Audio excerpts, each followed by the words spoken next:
The Western Conference Finals is finally here, and Oklahoma City versus the Minnesota Timberwolves are about to match up tonight. And today we got to talk about what's going to happen in this series, and I'm going to give you guys my prediction towards the end. But this series, I think, has a lot of headlines. Really, the headlines around these final four teams, they're all there.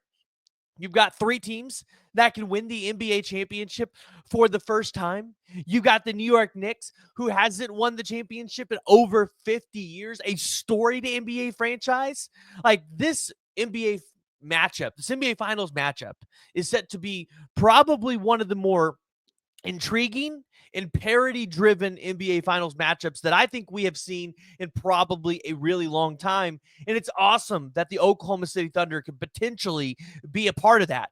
But the first thing that they have to do is they have to take care of the Minnesota Timberwolves. So that's what we're here to discuss today. If you guys are new to the channel, join the discussion, jump in the comments below. But I want to hear from y'all because we're going to discuss this today. Can Oklahoma City get past the Minnesota Timberwolves and Anthony Edwards?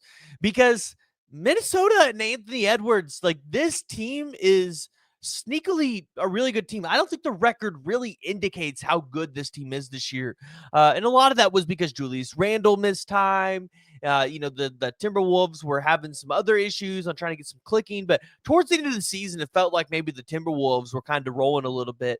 But they ended the season 49-33. And, now they come into play Oklahoma City. They tied the series 2-2 in the regular season. I really don't think there's a whole lot, though, that we could pull from that regular season matchup with the Minnesota Timberwolves because Chet didn't play in a couple of those games. Caruso didn't play in one of them. Vice versa. I think the Oklahoma City Thunder maybe only played Julius Randle one time. Maybe two, but I know it wasn't more than two. So for both teams, like I think there's some like small sample sizes that you did not get here, and I think that could play a huge factor and a role in this series. The only things that like you can really maybe take from the regular season into the playoffs were things that we saw consistently, like how Jaden McDaniels defended SGA, or how Naj Reid completely torched Oklahoma City every single time he would play them. Because although Oklahoma City tried to go address their size issue with Isaiah Hartenstein in the offseason, Oklahoma City is still the smaller team here against Minnesota. Minnesota still has the size advantage. And in this series, you could maybe see some stretches where Hart and Gobert are not playing, right? Where they're only playing 25 plus minutes a game.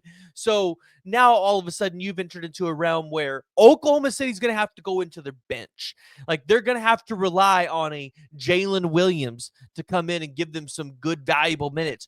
They might even have to dip in the bag and go after Kenrich Williams a little bit, which sounds absolutely crazy, but you're going to need some bigger guys that can maybe stretch the floor for you a little bit more.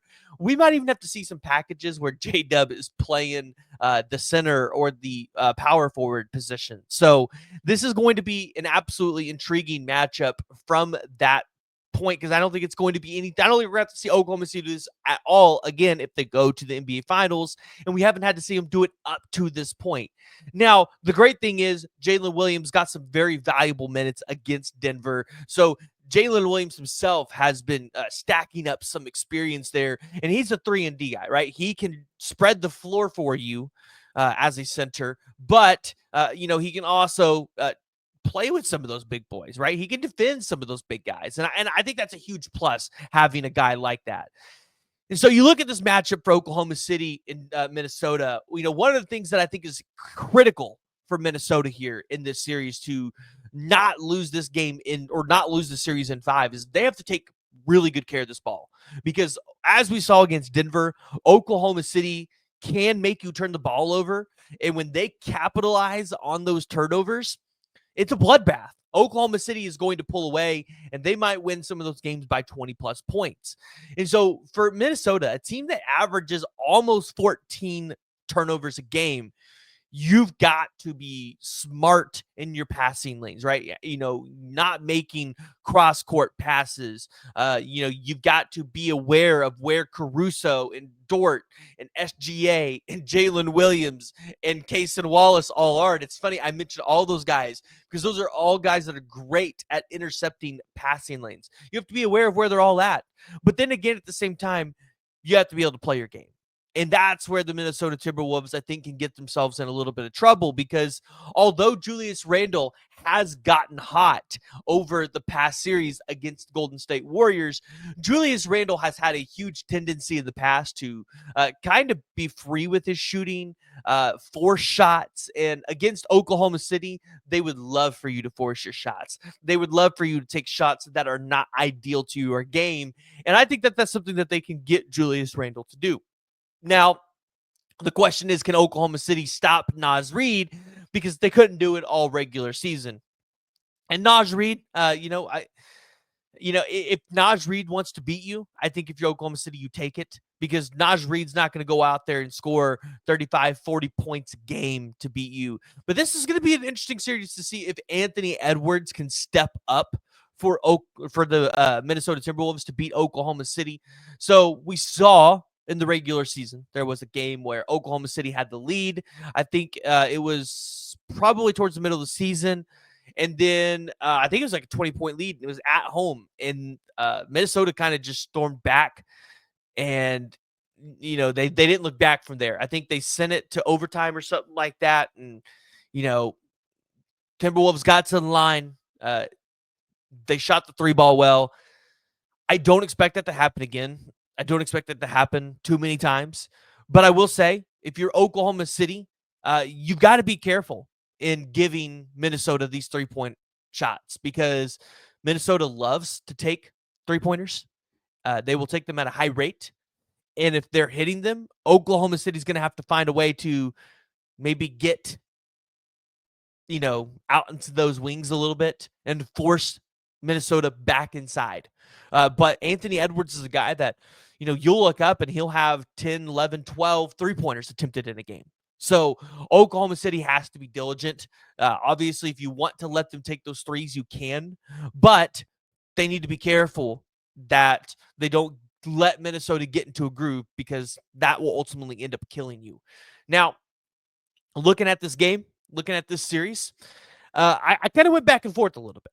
I went back and forth on Thunder in 5, Thunder in 6. I really ideally did not see the series going in 7. I felt like if it ended up going 7, it would probably be a Minnesota win just because I think Minnesota has some advantages on Oklahoma City. And with the experience that Minnesota would have had, I just thought that, it's not likely to go 7. So I went back and forth between 5 or 6, and I ultimately ended up coming down on the Thunder in 6. I think you have to give one game to Anthony Edwards because Anthony Edwards is just so good. It's not realistic that Oklahoma City would go out there and sweep a team like Minnesota.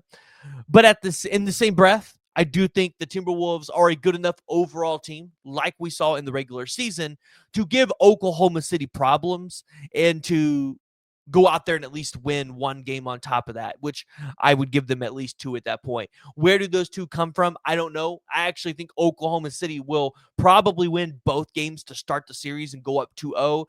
Maybe that means Minnesota turns the series at home.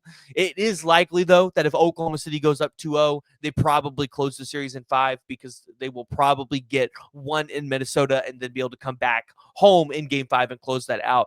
But I'm going to stick with 6 games. I think that's the safe bet, and I think that's probably the most realistic scenario here. Minnesota is a very good team. They are a good defensive team, and you have to give Minnesota their props here.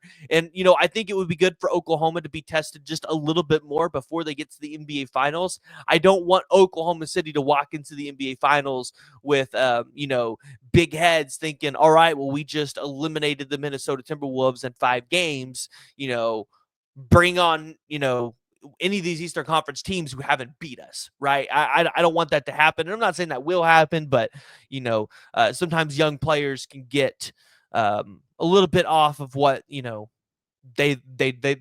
know a little bit. So Minnesota is the more well-rested team, which I think is also going to be a factor into this. This is one of the first series I think ever for this young Oklahoma series or Oklahoma City team where they're coming into a series and they're not well rested. So I think that's going to play a factor. But ultimately, I think the Thunder can get it done, and I think that's what you all will probably agree with me on. So jump in the comments below. Let me know your guys' thoughts. If you guys are new to the channel, make sure you guys hit that like and hit that subscribe button.